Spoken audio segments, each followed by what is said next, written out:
Isra, mahasiswa dari Universitas Muhammadiyah Sumatera Utara, program studi ilmu hukum jurusan hukum pidana angkatan 2017, melaksanakan kegiatan atau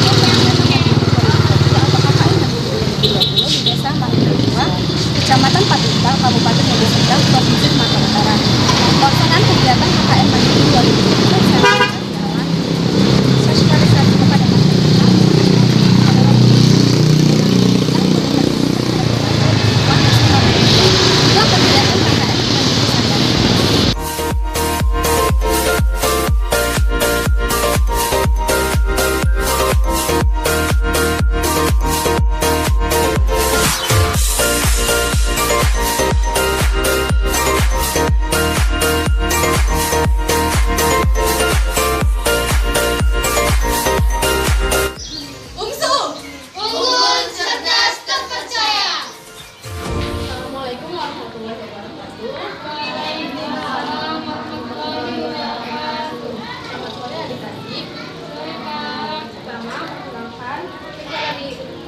Universitas Muhammadiyah Sumatera Utara ingin melakukan sosialisasi ilmu hukum terhadap pencegahan pernikahan dini terhadap remaja di lingkungan Desa Marindua. Pertama, perkenalkan, nama kakak Monika Priscilla, NPM 1706-2001, Fakultas Hukum, Prodi Ilmu Hukum, jurusan Hukum Pidana dan pernikahan atau perkawinan di dalam masyarakat. Dan pernikahan itu masih belum jelas bagaimana pernikahan perkawinan kategorikan dari kata yang dipakai. Pertama itu kata pernikahan dalam bahasa Indonesia adalah merupakan kata serapan dari bahasa Arab, yaitu nakahayan itu nikahan. Pernikahan itu menurut Kamus Besar Bahasa Indonesia atau KBBI ialah sebuah ikatan atau akad perkawinan yang dilakukan sesuai dengan ketentuan hukum dan ajaran agama. Dan perkawinan adalah ikatan sosial atau ikatan perjanjian hukum antar pribadi yang membentuk hubungan kekerabatan yang merupakan suatu perantaraan alam budaya setempat meresmikan hubungan antar pribadi yang biasanya intim dan seksual. Jadi nikahan itu suami istri yang sah di mata agama, adat, dan negara, sedangkan perkawinan itu adalah hubungan seksual. Perkawinan yaitu peraturan yang digunakan untuk mengatur pernikahan. Dasar hukum perkawinan dalam Al-Quran yaitu terdapat dalam surah Al-Quran ayat surah Nisa Al-Quran ayat 32. Saya sampaikan faktor penyebab pernikahan dini dari faktor eksternal. Faktor eksternal ini dari faktor luar diri dari anak tersebut. Yang pertama itu ada faktor dari orang tua. Pertama, faktor dari orang tua itu yaitu orang tua melakukan perjodohan kepada anaknya untuk melaksanakan pernikahan. Yang kedua itu ada orang tua merasa mempunyai aib karena anaknya telah berpacaran di rumah, merasa malu kepada tetangga, maka dinikahkan secepat mungkin oleh orang tuanya. Yang kedua itu ada faktor ekonomi. Faktor ekonomi ini kesulitan dalam menangani ekonomi. Jadi orang tua melakukan pernikahan kepada anaknya untuk mengurangi beban yang didapatkan oleh orang tuanya. Jadi bisa jadi orang tuanya ini mengurangi kesulitan dalam hal ekonomi jika anak tersebut melakukan pernikahan. Dan yang ketiga itu faktor hamil di luar nikah. Faktor hamil di luar nikah ini disebabkan oleh pergaulan yang bebas, seks yang bebas, marriage by accident, karena pernikahan yang dilakukan karena kecelakaan. Dia hamil di luar nikah, maka harus dilakukan pernikahan secepatnya. Yang keempat itu ada faktor sosial. Faktor sosial ini dari lingkungan, teman-teman sekitarnya. Dia mempunyai teman-teman yang kurang baik, maka faktor sosial ini bisa jadi penyebab pernikahan dini. Yang kelima itu adalah faktor putus sekolah yang disebabkan rendahnya tingkat pendidikan. Jadi kalau misalnya di faktor putus sekolah ini dia masih SMP atau SMA, tidak melanjutkan ke jenjang pernikahan selanjutnya, maka pola pikirnya pun masih stuck di pendidikan dia situ aja. Jadi merasa pernikahan itu adalah cara atau solusi yang terbaik untuk melanjutkan kehidupan dia. Dampak pernikahan dini. Dampak pernikahan dini ini ada dua. yang positif sama yang negatif. Yang positif itu yang baik untuk anak tersebut. Yang pertama, fisiknya itu lebih energik karena dia masih muda, dia bisa melakukan apa saja. Kekuatan fisik dia itu masih lebih bagus daripada kekuatan fisik pernikahan yang dilakukan di atas umur 21 tahun. Selanjutnya, bertanggung jawab.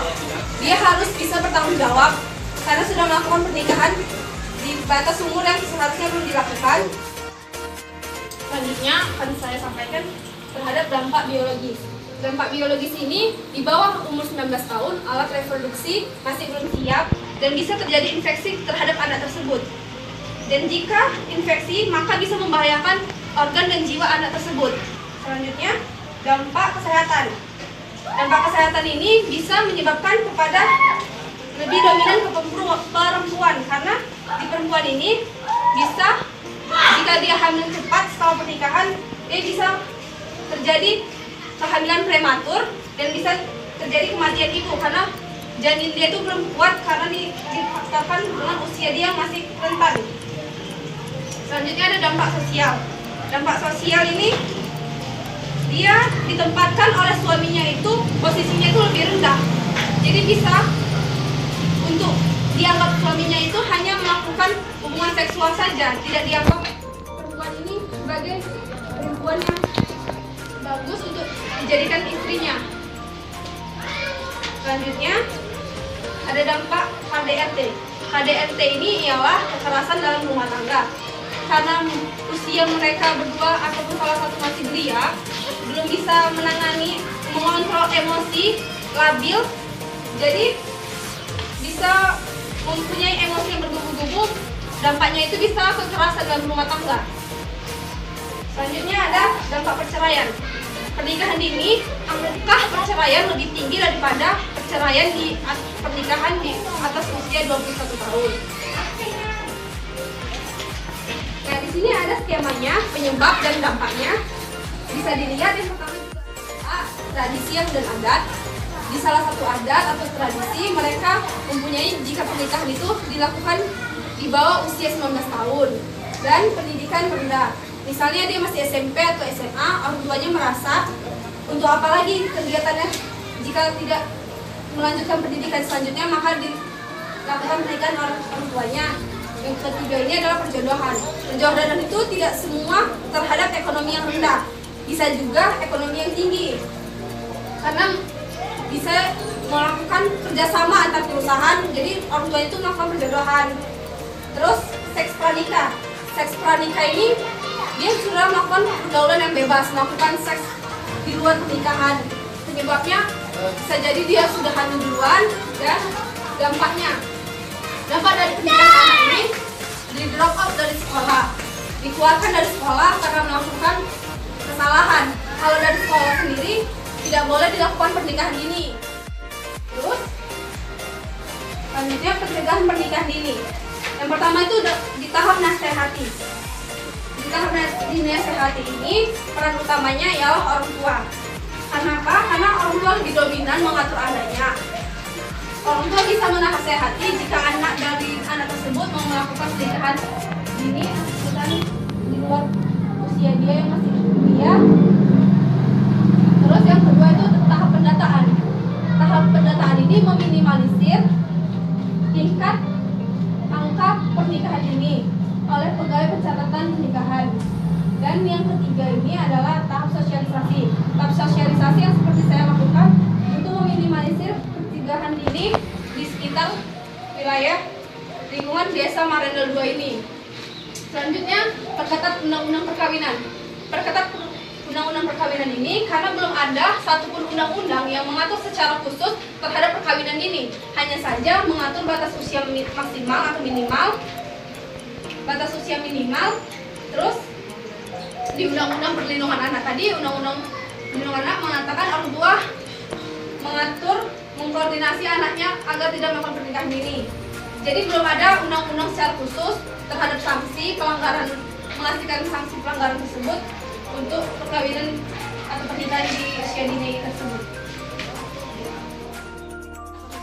Sesi tanya jawab atau tanggapan dari adik-adik sekalian dan melakukan daftar hadir dan kegiatan sosialisasi kita. Baiklah, saya buka, saya sudah dijawab. Jika ada yang ingin bertanya, saya persilahkan. Saya persilahkan sebutkan nama dan asal sekolahnya. Nama saya Cindy Yolanda, saya berasal dari sekolah Mantiga Medan. Saya mau bertanya Kak, kenapa diwajibkan pencatatan perkawinan oleh negara? Baiklah, saya langsung akan menjawab pertanyaan dari Cindy kita. Kenapa diwajibkan pencatatan perkawinan oleh negara? Yang pertama itu fungsinya negara melakukan perlindungan terhadap masyarakat untuk menjamin perlindungan pemenuhan HAM, di mana bahwasannya dikatakan pasal 28 Undang-Undang Dasar huruf B ayat 1 dikatakan setiap orang berhak membentuk keluarga dan melanjutkan keturunan melalui perkawinan yang sah. Makanya kenapa perkawinan yang sah itu harus dicatatkan oleh negara?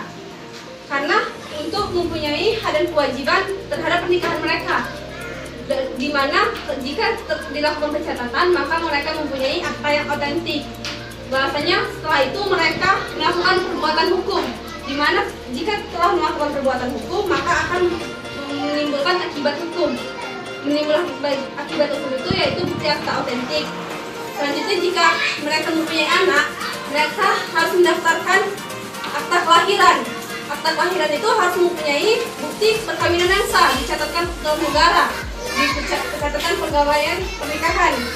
Maka kenapa negara itu mengharuskan pencatatan perkawinan akan dilaksanakan tersebut?